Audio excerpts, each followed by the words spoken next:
selamat malam pemirsa. One on One kembali menjumpai Anda selama 1 jam ke depan bersama saya Tisa Noveni. Dari filler yang Anda saksikan sudah jelas. Malam hari ini kita akan berbincang mengenai sepak bola tanah air pemirsa. Bicara soal sepak bola di tanah air, tentunya ini merupakan sebuah perjalanan panjang dan juga perjalanan berliku membutuhkan perjuangan dan juga pengorbanan yang luar biasa. Namun kalau kita lihat sekarang pemirsa, bicara soal prestasi sepak bola Indonesia sudah cukup membanggakan. Kita mampu menoreh prestasi di kancah internasional dan bahkan kita ini bisa masuk dalam sebuah prestasi yang luar biasa, itu masuk dalam semifinal Piala AFC U23 pemirsa. Meskipun tadi malam kita harus menerima sebuah kenyataan bahwa Indonesia dikalahkan oleh Irak. Nah, bicara soal sepak bola Indonesia, bagaimana kemudian sosok yang juga tentu punya andil yang besar dalam sepak bola tanah air ini menilai soal persepak bolaan Indonesia?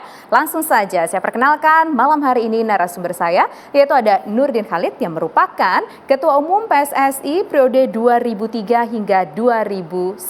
Apa kabar Bapak? Alhamdulillah baik. Alhamdulillah baik. Sehat Assalamualaikum. Pak? Waalaikumsalam warahmatullahi wabarakatuh. Terima kasih Pak Nurdin Khalid sudah meluangkan waktu untuk hadir ke One on One. Kita akan bicara soal sekarang lagi hype banget. Baru saja tadi malam kita menyelesaikan sebuah pertandingan. Sebelum bicara lebih jauh lagi soal pertandingan sepak bola yang mungkin akan kita hadapi nanti melawan Indonesia melawan Gini, bagaimana Bapak melihat pertandingan Indonesia tadi malam melawan Irak? Pertandingan tadi malam itu bagi saya itu adalah luar biasa, di mana pemain-pemain Garuda Muda timnas kita itu sudah bermain pada high level, itu sudah masuk kategori permainan tingkat dunia. Mereka mampu bermain 120 menit tanpa lelah dan kelihatan tidak ada rasa capek dan bisa bermain dari kaki ke kaki dengan tempo tinggi. Dan permainan tadi malam sebetulnya kalau dari sisi position ball itu seimbang antara Indonesia melawan Irak. Ya, kita kurang beruntung saja, beberapa peluang tidak menjadi gol, begitu pun Irak, tetapi inilah sebuah prestasi yang luar biasa. Kita mampu untuk pertama kalinya menembus semifinal dan mudah-mudahan nanti pertandingan playoff bisa kita memenangkan lagi sehingga kita bisa lolos Olimpiade. Tapi Mbak Tisa begini, membangun sepak bola modern itu sama dengan membangun sebuah peradaban. Itu perlu waktu 20 sampai 50 tahun. Itulah kemudian tahun 2006 saya mencanangkan visi PSSI 2020. Itu tahun 2006. Nah, visi PSSI 2020 itu memiliki 3 tujuan.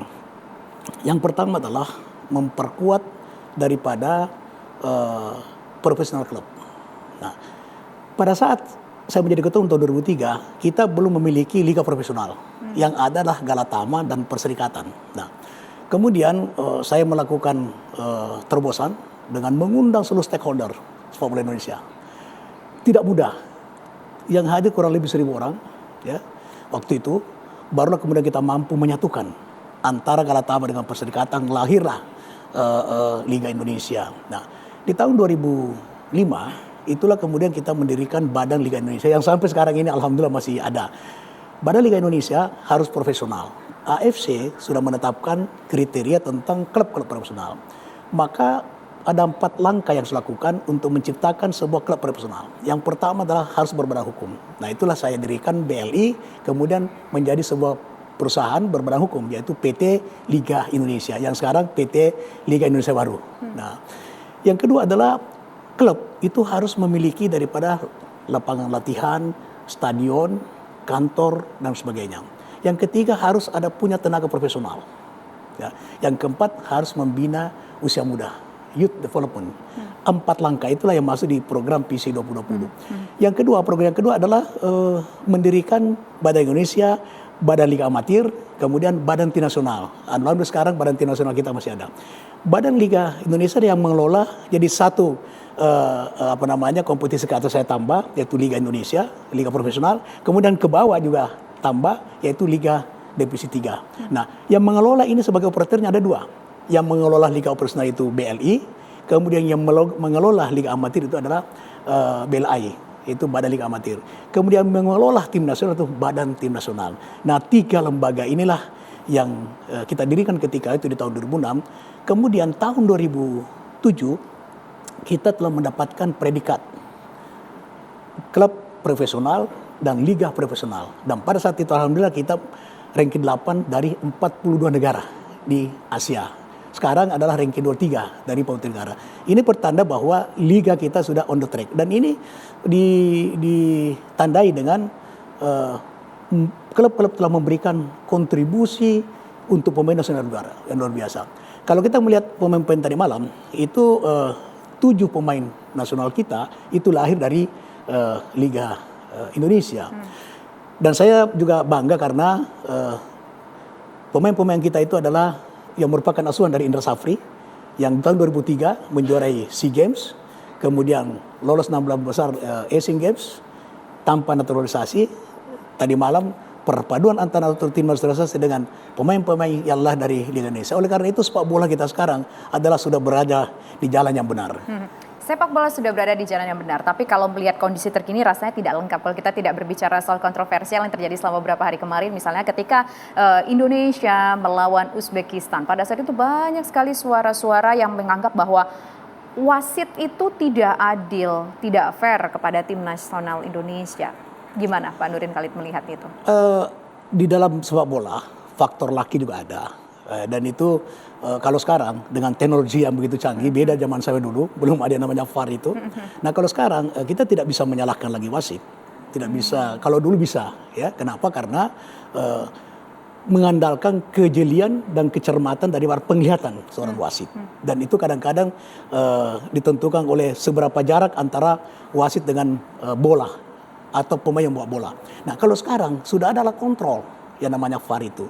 Nah kalau kita lihat memang itu posisi offside, itu satu. Yang kedua ketika Ridho di kartu merah, kalau kita memang lihat itu bahwa memang itu terjadi benturan, tapi kelihatan kakinya itu tidak ditarik gitu. Nah, jadi itu kontrol dari VAR itu memang sangat objektif. Itu tidak bisa kita salahkan wasit. Kalau dulu bisa kita salahkan wasit. Zaman saya dulu kan paling banyak memprotes wasit. Apalagi waktu di Malaysia ketika kita Piala AFF 2010 ya, kita melawan Malaysia itu saya protes keras kepada wasit, kepada panitia dan sebagainya. Nah, kalau sekarang dengan kecanggihan teknologi di mana ada alat bantu, ya saya kira itu sangat sudah fair play sudah dijunjung tinggi dalam pertandingan sepak bola. Termasuk mengenai Sinteyong pelatih yang mendapatkan kartu kuning. Ya, itulah peningkatan kualitas kedisiplinan fair play daripada sepak bola kita, dan itu bagus. Dan ini harus menjadi sebuah pelajaran bagi pemain-pemain kita. Kalau dulu pemain-pemain kita men-tackle keras saja belum tentu wasit memberikan kartu. Kalau sekarang sedikit saja tackle sudah sebuah pelanggaran. Dan kapan itu dianggap keras maka ada alat kontrolnya yang banyak VAR itu. Di luar tuh banyak beredar Pak ya di sosial media, bahkan juga ketika pada waktu itu kita dapat testimoni dari pencinta bola Indonesia yang menaksikan langsung pertandingan di Qatar pada saat itu mengatakan bahwa wasitnya itu ketika memutar video untuk melihat ada pelanggaran atau tidak, giliran yang kita mengenai Ridho, kemudian juga mengenai mengenai offside tadi, videonya diputarnya begitu lambat, tapi giliran ketika misalkan Uzbek ada pada saat itu diduga melakukan kecurangan, di videonya diputarnya lebih cepat. Nah itu ada hal-hal yang dirasa agak janggal dan ada subjektivitas di situ. Itu memang bahagian daripada Yuri VAR itu untuk lebih meyakinkan wasit di lapangan terhadap peristiwa yang terjadi. Tapi memang menurut saya juga ada satu hal yang kurang ya, yaitu ketika pemain kita itu di tackle yang tadinya checking penalti, ya ternyata pelanggaran pun tidak. Menurut saya ini keliru. Jadi dan ini tidak diputar VAR-nya itu, tidak diputar berulang-ulang. Itu mestinya kan pelanggaran harusnya, harusnya free kick gitu. Tapi memang banyak ya Pak ya kasus-kasus misalkan kalau kita lihat di luar sana wasit-wasit yang berlakunya tidak adil begitu. Ya, sebuah pertandingan itu memang dituntut untuk fair play. Tetapi wasit juga kan manusia biasa. Tapi kalau sekarang sepak bola kita disuruh luar biasa dibanding zaman saya dulu. Luar biasa karena ada alat kontrolnya, ada pembanding ya. Kalau dulu kan sama sekali tidak ada. Andai kan tidak ada VAR, pasti gol kita disahkan. Nah, begitu pula waktu kita melawan Korea Selatan. Korea Selatan kita diuntungkan ya. VAR itu juga menganulir daripada gol Korea Selatan. Jadi menurut saya sekarang ini sudah bagus lah. Sudah bisa memberikan pelajaran, pemahaman kepada pemain-pemain Indonesia yang dulu dia bermain kasar, dia main keras, tidak mendapatkan kartu dari wasit karena dia tahun dan sebagainya. Sekarang itu tidak ada lagi, bisa terjadi seperti itu. Dan inilah kegunaan daripada adanya program naturalisasi. Mbak Tisa, saya melancarkan program naturalisasi dalam bagian daripada visi 2020 PSSI, yaitu dalam rangka untuk meningkatkan permainan kita ke high level, permainan kita ke tingkat dunia, supaya ada transfer skill di lapangan maupun transfer di luar lapangan. Nah,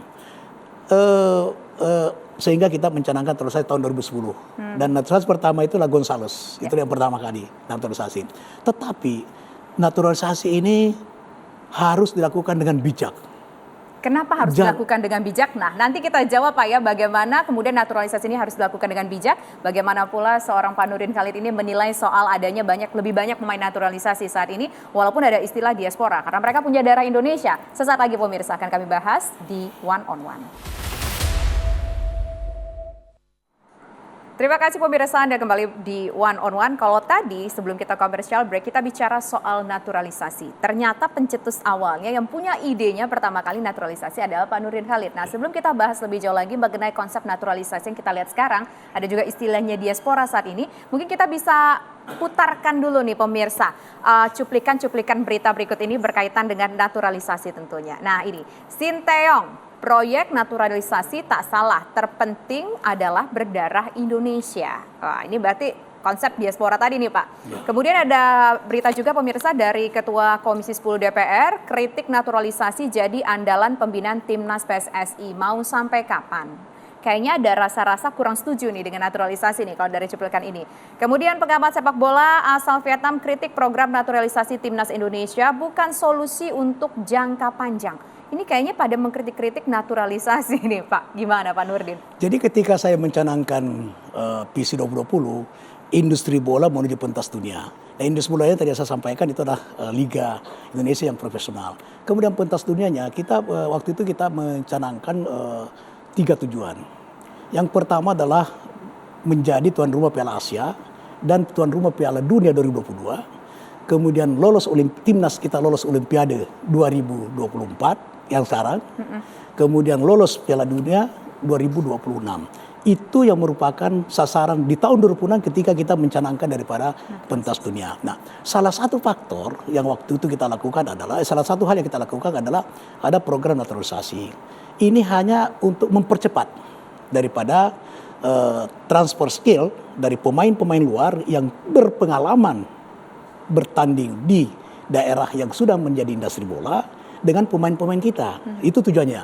Tetapi ini bukan merupakan suatu hal yang mutlak dan harus, ya. Oleh karena itu naturalisasi timnas kita adalah sebuah kebutuhan, tapi tidak boleh menghambat daripada proses terciptanya pemain-pemain nasional yang tangguh yang harus dilahirkan dari kompetisi Liga Indonesia yang sekarang kompetisi Liga Indonesia kita sudah berada pada rel yang benar, pada rel yang sebenarnya. Nah, oleh karena itu saya bisa memahami naturalisasi itu untuk bangsa kita adalah sebuah kebutuhan. Tetapi jangan kemudian alasan kebutuhan kemudian naturalisasi ini mematikan daripada proses penciptaan pemain-pemain yang lahir dari kompetisi kita. Di beberapa negara naturalisasi itu dilakukan. Jerman ada naturalisasi, Prancis naturalisasi, Inggris naturalisasi, Spanyol naturalisasi. Tetapi naturalisasi mereka adalah betul-betul sangat selektif. Nah, kalau istilah saya naturalisasi Indonesia harus dilakukan dengan bijak. Artinya, kalau sekarang menurut saya cukup bagus lah. Kalau naturalisasi kita mungkin sudah 7-8 orang sekarang, maksimal 4 yang diturunkan. 7 pemain nasional kita yang lahir dari kompetisi Liga Indonesia. Sehingga perpaduan antara pemain lahir dari kompetisi dengan naturalisasi itu bisa menaikkan daripada level permainan. Dan ini sudah dibuktikan oleh STY ya. Pertandingan di Piala Asia ini itu sudah membuktikan bahwa terjadi kombinasi perpaduan kerjasama yang sangat apik, yang sangat bagus. Agresivitas daripada pemain-pemain kita luar biasa, itu tentu motivasi dorongan daripada pemain naturalisasi itu. Dan kalau kita lihat pemain naturalisasi itu memang memiliki daripada peran yang sangat dominan dalam mengatur taktik dan strategi, mengatur irama permainan, kapan harus bertahan, kapan harus menyerang. Itu yang menurut saya adalah transfer skill yang luar biasa di kita. Tapi saya setuju bahwa kita jangan mengandalkan naturalisasi ini adalah untuk benar-benar yang menjadi kemutlakan daripada pemain nasional kita. Tetap kita harus mengandalkan pemain nasional harus lahir dari kompetisi yang berkelanjutan, kompetisi yang teratur, kompetisi yang disiplin, sehingga sepak bola bagi saya itu adalah bukan hanya sebuah olahraga. sepak bola menjanjikan masa depan. Sepak bola adalah sebuah pekerjaan.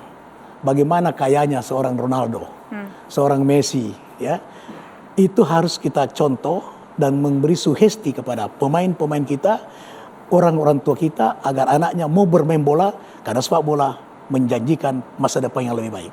Kalau bagi pemain Indonesia, apakah juga cukup menjanjikan Pak sepak bola dengan kondisi saat ini untuk masa depan? Saya mulai mengelola PSM, sudah menerapkan yang namanya sepak bola profesional. Pertama kali yang melakukan kontrak pemain itu adalah saya ketika menjadi manajer PSM. Jadi dari awal saya memang sudah canangkan sepak bola sebuah pekerjaan yang menjanjikan untuk memberi sugesti, memberi motivasi kepada anak-anak muda kita usia dini, kita untuk bermain bola karena sepak bola ada sebuah pekerjaan, bukan hanya sebagai sebuah hobi, bukan hanya sebagai sebuah olahraga. Profesionalitas untuk para pemainnya. Karena punya masa depan begitu ya Pak ya. Nah, dan waktu itu juga kita kontrak. Jadi itu untuk pertama kita kontrak itu pemain-pemain, kemudian sehingga mereka ada kepastian gitu. Jadi kalau kita tidak kontrak, mereka itu juga motivasinya semangatnya juga sedikit berkurang. Kenapa? Kalau dia cedera. Tapi dengan kontrak dia cedera pun tidak bisa bermain, kontrak tetap jalan. Itu yang paling penting adalah kepastian masa depan begitu ya. Pak, tapi kalau bicara juga balik lagi ke soal naturalisasi tadi nih Pak. Ada sebuah statement dari Sinteyong sebelum kita komentar soal pelatih timnas ini Sinteyong. Ada statementnya tadi bahwa ya naturalisasi nggak apa-apa, tapi yang penting ada darah Indonesianya. Istilahnya pemain diaspora tadi. Bagaimana menurut Bapak? Apapun namanya, mau diaspora, mau bukan diaspora, dia naturalisasi. Kenapa? Karena sekalipun dia ada darah Indonesia, tapi dia sudah menjadi warga negara negara lain itu. Jadi namanya tetap naturalisasi. Tapi ini bagus lah kalau ada naturalisasi dengan yang kita kenal dengan diaspora itu. Tapi yang paling penting adalah pemain-pemain yang dinaturalisasi ada pemain yang mampu memberikan daripada istilah saya transfer skill. Dan itu terbukti. Dan ini terbukti tadi malam ya, selama Piala Asia ini saya melihat itu bahwa ini sudah terjadi apa yang saya idam-idamkan, apa yang saya impikan di tahun 2006 saya canangkan itu 2009 2010 baru kita mulai naturalisasi. Kalau kita lihat tampaknya positif sekali ya dengan adanya pemain naturalisasi diturunkan sekitar 4 pemain setiap sekali pertandingan walaupun kita punya 7 kalau nggak salah tadi Pak Nurdin Halid sebutkan. Tapi ada nggak sih kelemahan dari para pemain naturalisasi ini Pak? Terjadi kelemahan ketika pemain-pemain kita sangat bergantung kepada pemain naturalisasi. Tapi ketika dia bisa termotivasi dengan kehadiran pemain naturalisasi, maka itu membuat tim itu semakin bagus. Tim itu bisa melahirkan kerjasama yang baik. Kalau diambil positifnya, bahwa kehadiran pemain naturalisasi ini adalah memberikan spirit baru, semangat baru, dan motivasi kepada pemain kita untuk dia bisa bermain seperti itu. Karena mereka bagaimanapun punya pengalaman yang berbeda dengan kita. Bermain di kompetisi Liga Indonesia tentu masih di bawah levelnya daripada bermain di Liga Inggris, di Liga Eropa lah seperti itu. Menularkan spirit dan juga skill tadi yang mungkin bisa dicontoh oleh para pemain Indonesia begitu ya Pak ya. Nah kalau bicara soal tadi ada statement yang menunjukkan bahwa negara tangga mengatakan bahwa naturalisasi itu bukan solusi jangka panjang. Setuju, memang bukan solusi jangka panjang, tapi dengan naturalisasi itu bagaimana justru memberikan motivasi membangkitkan semangat daripada pemain-pemain kita yang sedang berkompetisi di Liga Indonesia. Itu, bagaimana bisa mereka menyaingi? Nah ini juga ada motivasi, Mbak Tisa. Seorang pemain nasional kita yang lahir dari kompetisi bisa termotivasi untuk mengalahkan daripada kelebihan, keahlian, skill daripada pemain naturalisasi, sehingga ada persaingan sehat di dalam tim ini. Kalau bicara pula nih soal ada pemain naturalisasi. Nah pelatih kita, pelatih yang juga diimpor dalam tanda kutip begitu ya Pak ya, Sinteyong. Kalau Bapak menilai sosok Sinteyong seperti apa sih Pak? Saya salut ya. Saya dulu pernah beberapa pelatih asing dan yang saya paling kagum itu Ivan Kolev. Ya. Ivan Kolev lah yang pelatih yang menurut saya di zaman saya yang bisa memberikan sebuah taktik strategi bermain dari kaki-kaki dengan stamina yang baik yang bisa bermain 120 menit. Ini di 2004 kita bisa mengalahkan Qatar Piala Asia. Kemudian 2007 kita mengalahkan Bahrain 2-1. Kita kalah 2-1 dari Arab Saudi itu di injury time. Kemudian kita kalah di Korea Selatan 1-0 di Gelora Bung Karno itu di Piala Asia. Pada saat itu juga pemain-pemain kita sudah bermain di high level. Nah, Sinteyong kelebihannya adalah hampir sama dengan Van Kolev. Dia memahami anatomi daripada pemain-pemain Indonesia. Itu menurut saya dan dibantu oleh Indra Safri. Indra Safri itu pelatih nasional yang juga sangat memahami daripada anatomi pemain-pemain Indonesia. Ini dibuktikan 85% pemain Garuda Muda itu adalah asuhan daripada Indra Safri yang menjuarai SEA Games dan melolos ke 16 besar Asian Games. Nah, perpaduan antara Sintayong dengan Indra Safri ini insya Allah itu akan bisa mengangkat permainan tim nasional kita ke level yang lebih tinggi lagi. Dan saya yakin ketika pemain-pemain kita bisa bermain seperti waktu melawan Yordania, maka dari Afrika Selatan itu bisa kita kalahkan dan lolos ke Olimpiade. Apakah juga karena perannya Sintayong nih atau efek Dewi Fortuna nih? Kalau tadi Bapak bilang kan efek keberuntungan nih ketika kita berhasil mengalahkan Korea Selatan. Ya, sepak bola itu tidak pernah lepas dari faktor laki. Faktor keberuntungan sangat tinggi. Terkadang sesuatu permainan sepak bola, gawang sudah kosong, tidak ada kiper, tapi bola tidak masuk. Itu karena tidak laki. Perpaduan antara kelebihan seorang pelatih dalam mengatur taktik dan strategi dan memahami daripada taktik strategi lawan dipadukan dengan faktor laki, itu ada pada Sintayong. Ngomong-ngomong pemain naturalisasi, kalau pelatih cuma ada satu, Sintayong. Tapi kalau naturalisasi pemainnya ada beberapa. Favorit Pak Nurdin siapa? Ya kalau saya sih favoritnya siapa lagi namanya ini yang pertahanan ini Hubner ya.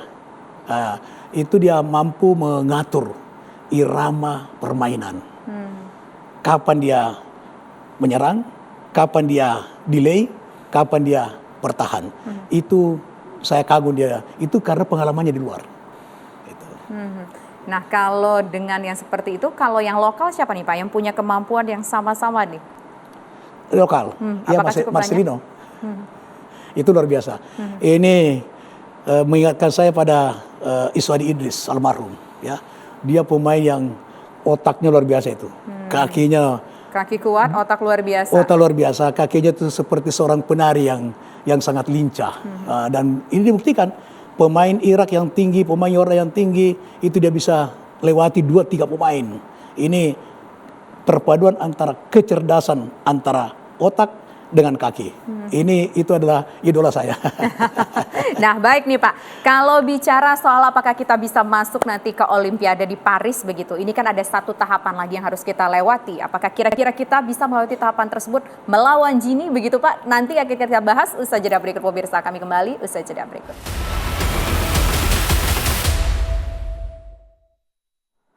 Masih bersama dengan Nurdin Khalid. Pak Nurdin Khalid merupakan Ketua Umum PSSI 2003 sampai dengan 2011. Nah, ketika sepanjang menjadi Ketua PSSI tersebut, Pak Nurdin, apa sih hal-hal yang sampai sekarang Bapak lihat masih terjaga dengan baik? Apakah soal liga-liga tadi atau mungkin ada hal lain juga? Hal yang paling saya kagumi sekarang bahwa pelaksanaan kompetisi Liga Indonesia itu berjalan sudah kontinu, konsisten, dan semakin hari pelaksanaannya semakin baik. Terlepas masih ada gangguan yang kadang-kadang ada supporter yang tidak sportif. Itu dalam sepak bola itu hal yang biasa. Tapi ini memang harus terus kita meminimalkan agar masyarakat kita, anak muda kita itu sudah menjadikan sepak bola sebagai tempat berlibur mereka, tempat bermalam minggu kalau itu pelaksanaannya pada malam minggu. Masih banyak hal harus dibenahi, Mbak Tisa. Yang pertama adalah infrastruktur. Ya. Sepengetahuan saya, PSSI saya sampai sekarang belum punya base camp. Di mana-mana di dunia, timnasnya itu punya base camp. Saya pernah meninjau base camp timnas Argentina. Itu di areal kurang lebih 100 hektar. Itu luar biasa dengan sport saya yang sudah teknologi tinggi, gitu ya. Kita belum punya itu. Nah, timnas kita ke depan, saya yakin pemerintah akan pasti cepat bisa merealisasikan ini karena sudah ada perencanaan dari Pak Erick Thohir di IKN nanti. Nah, ketika Indonesia sudah punya base camp, maka itu akan semakin mempermudah daripada anak kita untuk berlatih dengan segala macam kebutuhan yang mereka perlukan. Itu satu. Yang kedua adalah peningkatan daripada pemain usia dini. Nah, klub profesional itu diwajibkan, harusnya diwajibkan itu memiliki daripada youth development. Nah, agar supaya ada kesinambungan untuk regenerasi daripada pemain dan ada sumber pemain tidak harus dari luar. Usia dari berapa tuh harusnya Pak untuk ya, minimal 16 tahun lah. Okay. Tapi sebaiknya 12 tahun. Sebab membangun sebuah menciptakan pemain yang berkualitas itu harus dari usia dini. Usia dini 12 tahun itu adalah ideal sekali. Nah, kalau klub-klub profesional kita sudah memiliki seperti ini, ditambah dengan masing-masing klub punya base camp seperti yang ada di Eropa dan sebagainya, maka industri bola kita itu sudah semakin tercipta. Dan ketika sepak bola kita sudah menjadi sebuah industri, sponsor itu tanpa diundang dia datang dengan sendirinya. Kenapa? Karena perusahaan-perusahaan yang bersedia mensponsori sebuah klub sepak bola itu memiliki value yang tinggi, memiliki nilai tambah bagi perusahaannya. Nah, oleh karena itu infrastruktur base camp setiap klub, base camp tim nasional kita adalah sebuah kebutuhan yang mendesak untuk dilakukan. Dan saya yakin pemerintah akan menangani itu karena saat ini sudah bagus sekali. Satu-satunya barangkali olahraga yang ada perpresnya, yaitu sepak bola. Oke. Nah Pak, kita nih punya contekan nih foto-foto Bapak ketika dulu masih aktif di PSSI. Mungkin teman-teman di panel bisa diputar ya. Kita pengen denger nih cerita Bapak ketika tengah beraktivitas. Nah ini pada saat itu ngapain ini Pak? Nah ini foto-fotonya tadi ada kayak bertamu lah ya. Ini foto ini waktu dilantik jadi Ketua Pemda PSSI Sulawesi Selatan tadi oleh Pak Soranas, Ketua Umum waktu itu. Oke, itu sebelum ke PSSI? Sebelum ke PSSI. Oke. Nah kemudian yang ini Pak? Ini dengan tim nasional kita. Ini dengan Pak Nirwan Bakri ini. Jadi Pak Nirwan itu adalah wakil ketua umum yang gila bola. Gitu. Nah, ini ketika saya memperkenalkan daripada tim Pelita. Saya pernah manajer Pelita Jaya. Oh, oke. Gitu. Nah, apa ada cerita mungkin di balik itu semua tuh Pak? Ini waktu saya tanya di kapten, ini mengenai kondisi para pemain. Gitu. Ini saya dari DPR menuju ke Sawangan, bertemu dengan pemain, saya menanyakan, karena saya seorang manajer dan ketua umum yang tidak hanya menerima informasi, saya langsung cek ke lapangan dan saya turun ke lapangan, bahkan sering bermain dengan pemain kita. Gitu. Nah kalau yang ini nih, ini dengan Pak Gunggung Melar waktu Kongres PSSI. Nah ini termasuk ketika kemenangan di mana nih Pak? Bawa piala dan penuh sukacita ekspresi-ekspresinya. Ini waktu PSM juara. Ini waktu PSM juara ini. Juara Liga Indonesia untuk pertama kali sejak 25 tahun tidak menjadi juara, baru juara lagi ini. Ini waktu juara PSM ini. Saya manajer PSM waktu itu. Ya awalnya dari PSM, dari kemudian PSM. orang melihat bahwa luar biasa sekali prestasi yang mampu diciptakan oleh Pak Nurdin Khalid sehingga pada saat itu bisa berkiprah di kancah nasional begitu, dan luar biasa juga bisa membangun PSSI selama dari 2003 sampai dengan 2011. Jadi saya menjadi ketua PSSI Mbak Tisa itu bukan tiba-tiba. Saya betul-betul dari bawah. Jadi saya mulai dengan manajer PSM, ya, 3 musim kalau nggak salah, kemudian menjadikan juara PSM, dan untuk pertama kalinya ada klub tuan rumah champion A8 besar. Maka kesebelasan Jepang, Korea Selatan itu bermain di Makassar. Dan waktu itu stadion kita sangat memenuhi syarat. Kita markup stadion itu menjadi stadion bertaraf internasional sehingga bisa menjadi champion Asia. Dari situ kemudian saya menjadi ketua Pengda PSSI Sulawesi Selatan. Dari situ baru naik ke PSSI menjadi ketua tim nasional di bawah Pak Gunggung Melar. Dari ketua tim nasional kemudian saya menjadi ketua umum PSSI, dan pertama kali 2003 itu pemilihan ketua umum secara demokratis sepanjang sejarah PSSI. Nah itulah kemudian saya menjadi ketua umum dan mencanangkan daripada visi 2020. Hal yang menggembirakan Mbak Tisa bahwa beberapa program saya itu tercipta, itu terwujudkan sampai sekarang. Misalnya kita Piala Asia. Umur PSSI 70 tahun baru bisa menjadi tuan rumah Piala Asia. Coba bayangkan 70 tahun. Itu kan kalau manusia sudah kakek-kakek kayak itu 70 tahun. Tapi dengan lobby di tengah-tengah kita tidak memenuhi syarat, tapi kita bisa melobi AFC sehingga alhamdulillah kita bisa menjadi tuan rumah Piala Asia. Dan itulah pertama kali Sepp Blatter, Presiden FIFA datang ke Indonesia, dan euforia masyarakat kita luar biasa. Di luar dan di dalam stadion itu luar biasa. Kita itu kan masyarakatnya pencinta sepak bola Pak. Mau siapapun yang main kita nontonnya luar biasa. Maupun timnas nggak main, setiap orang mungkin punya tim favoritnya masing-masing, punya pemain favoritnya masing-masing. Tapi tadi Bapak mengatakan bahwa kita harus meyakinkan AFC supaya mau bermain di Indonesia. Tampaknya kita kesulitan untuk mendapatkan trust begitu dari luar. Kemudian juga ketika ada kompetisi antar liga begitu, antar daerah, sulit bagi sponsor juga untuk memberikan sponsor bagi sepak bola. Kenapa sesulit itu pada saat itu, Pak? Pada saat itu waktu 2006 setelah saya cadangkan visi 2020 PSSI, industri bola pentas dunia, saya melobi AFC itu mulai dari sekjen AFC di Paris. Ketika itu ada kongres FIFA di Paris, saya melobi. Apa kata sekjen AFC Peter Palapan waktu itu? Indonesia sama sekali tidak memenuhi syarat untuk menjadi tuan rumah. sebagai orang Bugis Makassar itu tersinggungnya luar biasa Mbak Tisa. Buktikan. Kemudian begitu ya, Pak. saya kembali ke Indonesia bersama almarhum sekjen saya Nugraha Basus. Saya rapat. Apa yang membuat kita bisa meyakinkan AFC? Nggak dikasih tahu kenapa Indonesia nggak layak. Pertama, infrastruktur kita belum punya stadion bertaraf internasional. Gelora Bung Karno saja tidak memenuhi syarat menjadi stadion internasional. Infrastruktur tidak memenuhi syarat. Yang kedua, tim nasional kita ya belum berprestasi gitu. Yang ketiga, penonton kita itu masih kurang yang datang ke stadion. Stadion kita belum penuh karena liga kita belum berjalan sebagaimana mestinya waktu itu. Nah, sehingga sponsor itu kurang. Jadi kriteria persyaratan AFC itu satu pun tidak dipenuhi. Tapi ketika saya bertemu kembali dengan sekjen AFC, saya katakan, mau ndak Indonesia sepak bolanya maju? Dia katakan mau. Kita harus menarik perhatian Presiden Indonesia, pemerintah Indonesia. Bagaimana caranya? Jadikan Indonesia tuan rumah. Pasti pemerintah Indonesia ada kepedulian, ada perhatian terhadap sepak bola Indonesia. Dan apa yang saya katakan itu benar.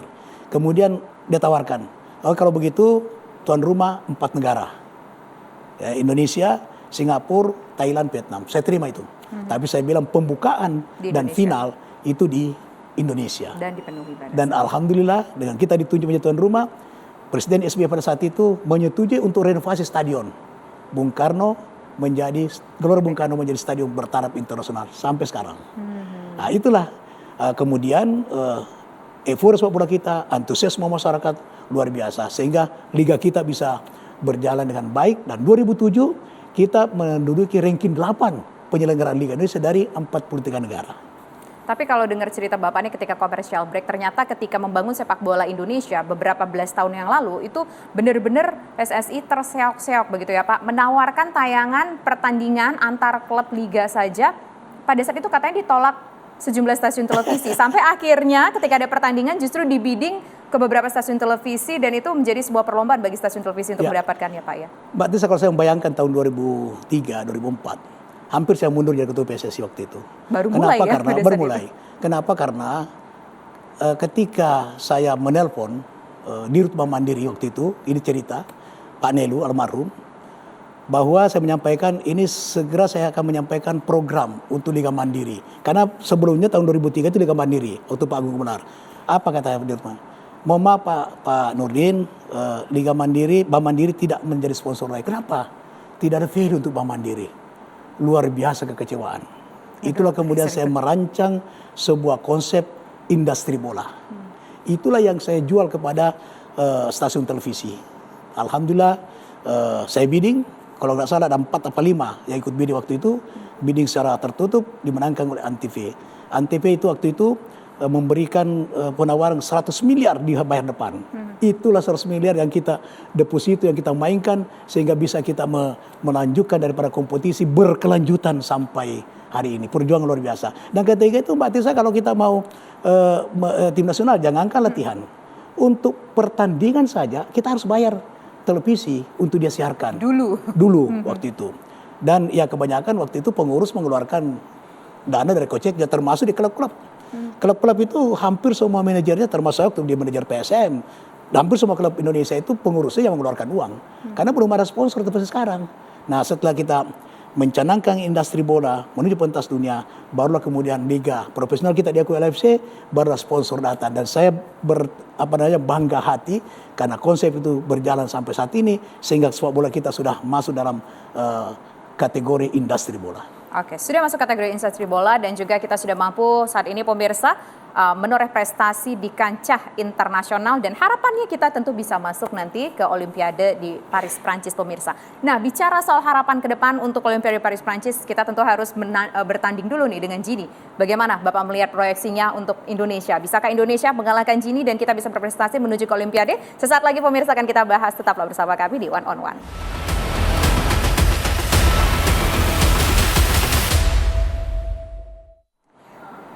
Pemirsa, Timnas Indonesia tentunya Garuda Muda harus berjuang lebih keras lagi supaya bisa masuk ke Olimpiade Paris, begitu ya Pak, Paris, Prancis. Dan kita masih punya satu kesempatan lagi untuk bisa melangkah ke sana dengan mengalahkan Gini di playoff. Kalau menurut Bapak, seperti apa potensi kemenangan kita, dan melihat mungkin dari statistik ataupun juga melihat dari performance yang kita punya dan juga Gini punya? Mbak Tisa, saya pasti termasuk orang Indonesia yang paling mengharapkan Indonesia lolos Olimpiade. Karena itu mimpi saya di tahun 2006. Dan itu masuk dalam visi 2020. Nah, kalau kita melihat karakteristik permainan kita sekarang ini yang sudah berada pada high level, sudah berada pada tim seperti pemain-pemain dunia, maka sepanjang sekarang ini pelatih, manajer menjaga atmosfer daripada timnas, insya Allah kita bisa mengalahkan daripada tim Afrika Selatan di dalam playoff itu. Sekalipun kita harus mengakui bahwa itu juga tidak mudah, karena pemain-pemain Afrika Selatan juga itu banyak juga bermain di Eropa itu. Tetapi kita sekarang sudah tidak perlu ada ketakutan, karena kita sudah sekarang mengalahkan tim-tim dunia. Korea Selatan, Yordania, Korea Selatan langkah Piala Dunia. Kemudian kita sudah berhadapan dengan Irak, mereka susah mengalahkan kita. Melawan Korea Selatan kita sudah menang. Nah, oleh karena itu sangat penting sekarang ini, karena ini menurut saya mungkin langsung dari Qatar langsung ke Paris, karena bermainnya di Paris. Ini harus dijaga atmosfer, kemudian fisik pemain, situasi di lingkungan masing-masing pemain, hubungan dengan keluarga, so itu penting ya. Motivasi keluarga itu apakah pacarnya, orang tuanya, istrinya, itu penting. Saya pernah mengalami waktu Piala AFF di Thailand. Ada seorang pemain kita, ternyata istrinya mau bersalin, mau melahirkan, kita nggak tahu. Dan itu tidak ada komunikasi, karena tidak ada handphone waktu itu di tempatnya. Ya, saya harus mencari seorang pelatih ya dari Kalimantan untuk menemui istrinya, baru bicara, baru itu. Jadi hubungan komunikasi itu sangat penting. Itu yang saya maksud atmosfer. Atmosfer tim itu harus dijaga betul. Dan ini adalah tugas manajer dan tugas pelatih dengan seluruh ofisial. Kalau sekarang Pak Erick Thohir karakternya udah bagus, dia memberikan semangat pantang menyerah dari pemain kita, motivasi juanya luar biasa. Nah, seperti ini harus dijaga oleh tim yang menurut saya insya Allah kita bisa mengalahkan daripada tim Cina dari Afrika Selatan. Nah, kalau bicara soal atmosfer, berarti ini kan kepada tim begitu ya, kepada manajer tim gitu, diharapkan juga bisa menjaga mood, menjaga fisik begitu. Tapi kalau untuk pemainnya sendiri apa Pak? Mungkin pesan yang bisa disampaikan Pak? Saya lihat ini pemain sekarang ini suasana sangat bagus ya. Mereka enjoy lah, mereka happy betul. Mereka bermain, menurut saya tidak ada. Kecuali waktu melawan Uzbekistan di babak menit-menit awal memang sedikit agak ada keraguan mungkin nih, tapi setelah itu bisa bermain dengan baik. Nah, sepanjang ini bisa dijaga, insya Allah bermain dalam tempo tinggi, karena Indonesia itu bisa menang kalau bermain dalam tempo tinggi, bermain dari kaki ke kaki. Kalau kita mengenal Brasil dengan tim sambanya, Indonesia juga harus punya karakter sendiri. Jadi Brasil punya tim samba, Jerman punya tim Panzer, kemudian Spanyol punya tiki-taka itu. Indonesia harus seperti itu. Dan ketika kita bermain dalam tempo tinggi dengan agresivitas yang tinggi dalam merebut bola, kemudian memainkan dari ke kaki, peluang tercipta gol itu sangat besar. Dan kalau itu lakukan, insya Allah Paris Olimpiade Indonesia akan ada di situ. Amin. Itu harapan kita semua, harapan masyarakat Indonesia supaya Indonesia bisa menembus Olimpiade. Tapi ngomong-ngomong nih, saya tertarik dengan bomber yang Pak Nurdin Khalid pakai sekarang. Itu ada cerita khusus kah? Ya. Jadi ini baju, ini ada dua. Satu yang saya pakai sekarang, satu Pak Nirwan Bakri. Itu sahabat sejati saya dalam membangun sepak bola Indonesia. Ini baju 14 tahun yang lalu. Saya senang pakai karena ketika ini baju saya pakai, waktu dibawa penyisihan itu sebelum pertandingan Indonesia menang. Bawa keberuntungan. Keberuntungan. Tapi ketika bermain ini Piala AFF 2010. Ini baju 2010 ini. Ketika bermain di Malaysia, saya tidak pernah membayangkan sedikit pun bahwa kita bisa kalah 3-0. Karena di babak pendahuluan, di babak penyisihan, kita mengalahkan Malaysia 4-0 atau 5-0 waktu itu. Nah, sehingga waktu kita di final ketemu kembali Malaysia, home and away, saya yakin itu menang. Tapi baju ini saya tidak sempat pakai waktu itu. Oh, nah, jadi gara-gara gak pakai baju ini kalah nih. Ini kayaknya baju bawa hoki nih, dipakai ke one on one. Tapi bawa hoki juga nih malam ini Pak. Saya ada sendiri baju ini ada saya pakai menyaksikan latihan di Gelora Bung Karno. Ketika itu Bapak Presiden bersama Pak Nirwan Bakri, saya perlukan dengan baju ini. Oke, terakhir Pak, saya penasaran. Bapak ini nggak cuma orang yang begitu aktif di dunia persepak bola tanah air, tapi juga seorang politisi. Politik atau bola? Sepak bola. Oke, baik. Sepak bola selalu di hati begitu ya Pak? Saya jam berapapun sepak bola, saya nonton. Dan saya seperti orang kesurupan kalau saya nonton bola sendiri. Itu. Di rumah kayak kemarin, saya pakai sarung, pakai kopiah karena sempat salat dulu. itu waktu istirahat itu, saya loncat-loncat sendiri. Nah, itu ada beredar itu. Itulah kegilaan karena saya sejak umur 6 tahun sudah bermain bola. Saya bermain bola dengan bukan bola, tapi dari jeruk. Waduh. Jeruk Bali itu. Kita bermain bola dengan itu. Kalau habis jeruknya kain bekas, kita gulung-gulung jadi bola, kita main. Nanti saya kelas 3 SD baru ada bola. Wah, mahal banget dulu zaman bola waktu Pak Nurdin Halid kecil ya Pak ya. Tapi luar biasa sekarang dengan dibidani oleh Pak Nurdin Halid dulu ketika menjadi Ketua Umum PSSI dari 2003 sampai 2011 ya Pak ya.